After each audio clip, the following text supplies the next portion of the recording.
Hello students, how are you? Today we will learn about angles. As you all know that जब दो raise आपस में attach होती हैं तो एक एंगल बनता है। इन दो रेज का एक कॉमन कनेक्टिंग पॉइंट होता है।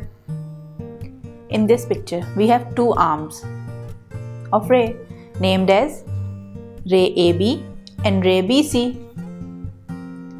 and point B is the vertex of the angle.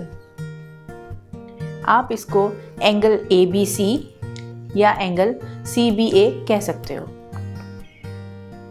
Then comes the types of the angle: right angle, acute angle, and obtuse angle. Now, what is straight angle? Straight angle measures 180 degree और ये एक straight line पे ही form होता है, like this. It also shows that अगर हम दो right angles को एक साथ रखें इस तरह से तो एक स्ट्रेट एंगल बन जाता है। Then we have reflex angle.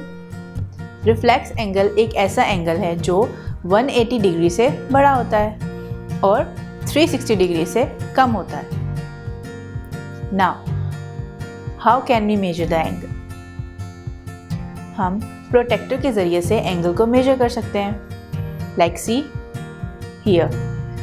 हम प्रोटेक्टर के बेस से जहाँ 0 डिग्री शो हो रहा है उसको YZ लाइन पे रखेंगे and now read that point X कितने डिग्रीज पे है। ये 110 और 120 डिग्री के सेंटर में शो हो रहा है, जो है 115 डिग्री।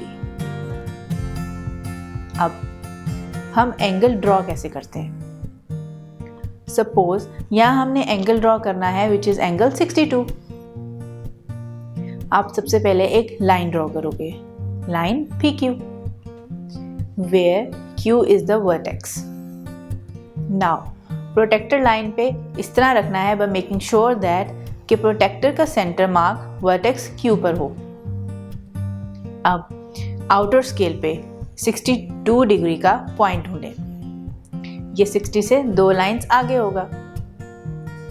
इस 62 डिग्री पे एक पॉइंट मार्क कर लें एंड देन इस पॉइंट R को पॉइंट Q से अटैच कर लें।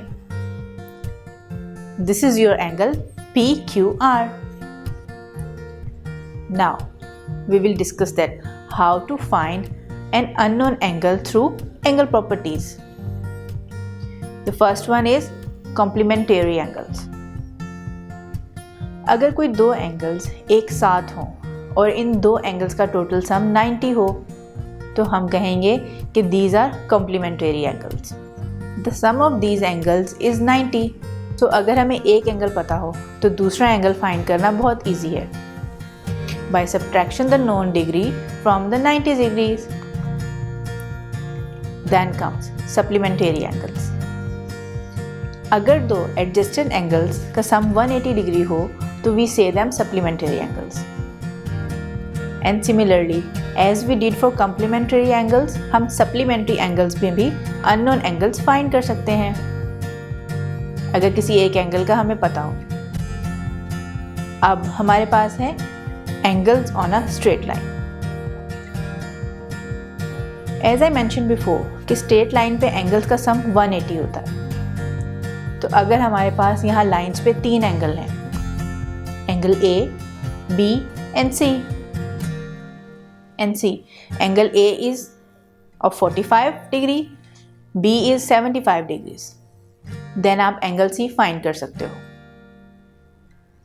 Yes, you can subtract 45 and 75 from 180 to find the angle C, जो होगा 60 degree. Now students, do you know that what is the sum of angles of a triangle? Yes, the sum of the angles in a triangle is equal to 180 degree. So, यहाँ भी अगर हमें कोई angles पता हो तो हम easily दो एंगल्स का सम 180 से सब्ट्रैक्ट करके थर्ड एंगल फाइंड कर सकते हैं। इन इक्विलेटरल ट्राइंगल तीनों एंगल सेम होते हैं which is 60 degree. So students, this was all about angles. Hope you understood it well. I will see you again. Till then, Allah Hafiz.